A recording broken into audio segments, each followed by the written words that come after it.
नमस्कार दोस्तों, मेरे YouTube चैनल ज्ञान का समाचार में आप सभी का बहुत बहुत स्वागत है। यह एक बहुत अच्छी कहानी है।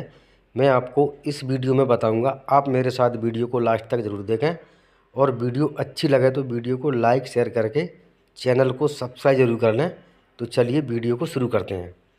भगवान विष्णु से जुड़ी कुछ प्रसिद्ध कहानियाँ और उनके बारे में कुछ और रोचक बातें।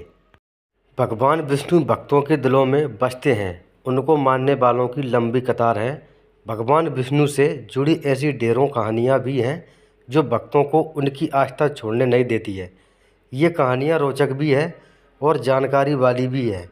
इनको जानने के बाद आपकी विष्णु भगवान पर आस्था बढ़ेगी तो आप जरा और बड़े भक्त भी बन जाएंगे। भगवान विष्णु के बारे में कहा जाता है कि उनका निवास पाताल लोक में है। इतना ही नहीं, उनके जन्म के बारे में भी कई कहानियां हैं। भगवान विष्णु से जुड़ी कई रोचक कहानियों को जान लीजिए। विष्णु भगवान के जन्म के बारे में भी दो कहानियां कही जाती हैं। दरअसल शिव पुराण और विष्णु पुराण दोनों में ही अलग अलग कहानियां बताई गई हैं।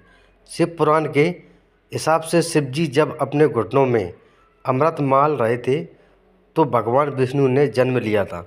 जबकि कुछ पौराणिक किस्सों में कहा गया है कि शिव से विष्णु नहीं बल्कि विष्णु से शिव जन्मे थे। इसके हिसाब से विष्णु की नाभि से ब्रह्मा और माते से भगवान शिव का जन्म हुआ था। एक बार विष्णु जी से नाराज होकर पत्नी लक्ष्मी धरती पर आई थी। कुछ समय बाद विष्णु जी भी धरती पर पहुंच गए, क्योंकि लक्ष्मी जी गोदावरी नदी के किनारे आश्रम में रहती थीं।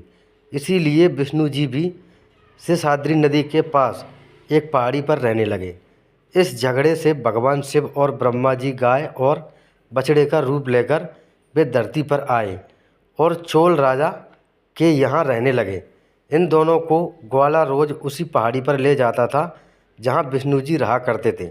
ब्रह्मा जी गाय के रूप में अक्सर सारा दूध विष्णु जी को पिला देते थे, लेकिन ग्वाला दूध के खत्म हो जाने की वजह से परेशान था। ऐसे में एक दिन उसने गाय का पीछा किया और पहाड़ी के भीतर कौन है ये जानने के लिए उसने पहाड़ी पर कुल्हाड़ी मार दी, जो सीधी विष्णु जी के लगी और उनके खून निकलने लगा। अपने शरीर से निकलते खून को रोकने के लिए भगवान विष्णु बारह स्वामी की समाधि पर पहुँचे। इस वक्त बारह स्वामी ने ये कहकर मदद करने की बात कही कि विष्णु से पहले बारह स्वामी की उपासना की जाएगी। बारह स्वामी सूअर के रूप में विष्णु के तीसरे अवतार हैं। तो दोस्तों, मेरी वीडियो अच्छी लगी हो तो नीचे कमेंट बॉक्स में ज़रूर बताएं। धन्यवाद।